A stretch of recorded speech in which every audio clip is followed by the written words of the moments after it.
BUMD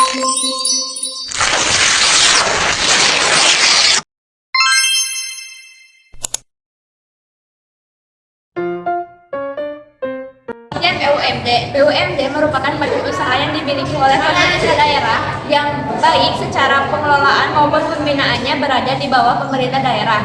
Pada umumnya, perusahaan ini berbentuk perusahaan daerah atau PT yang diatur berdasarkan peraturan daerah. Adapun ciri-ciri BUMD adalah sebagai berikut. Yang pertama, pemerintah daerah berkedudukan sebagai pemilik modal perusahaan. Yang kedua, pemerintah daerah memiliki wewenang dan kekuasaan untuk menetapkan kebijakan perusahaan. Yang ketiga, BUMD melayani keuntungan masyarakat daerah selain mencari keuntungan. Yang keempat, sebagai stabilisator perekonomian dalam rangka menyejahterakan masyarakat daerah. Yang kelima, modal BUMD dapat berupa saham atau obligasi bagi perusahaan yang go publik. Dan yang terakhir, pengawasan dilakukan oleh alat pelengkap negara yang berwenang. Dari berdirinya BUMD ini, yang pertama untuk memberikan masukan kepada negara sehingga ikut menyumbangkan kepada perekonomian nasional. Yang kedua untuk mencari keuntungan dan menyejahterakan masyarakat daerah. Yang ketiga untuk memenuhi hajat hidup orang banyak. Yang keempat untuk memberikan bantuan dan perlindungan kepada usaha kecil dan lemah.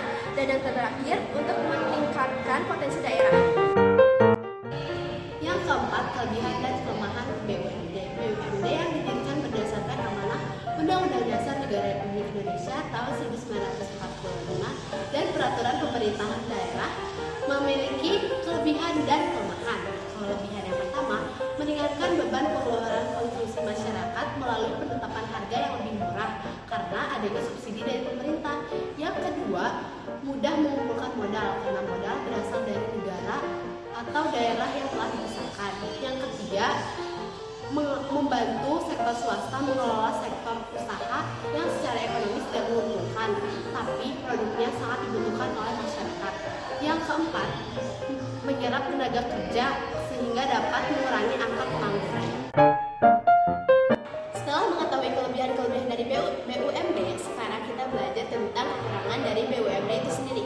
Yang pertama, BUMD dalam situasi tertentu bertindak sebagai pasar yang memonopoli, sehingga penetapan harganya sesuai dengan pihak perusahaan itu sendiri, tidak melalui mekanisme pasar walaupun tujuannya untuk mesejahterakan rakyat.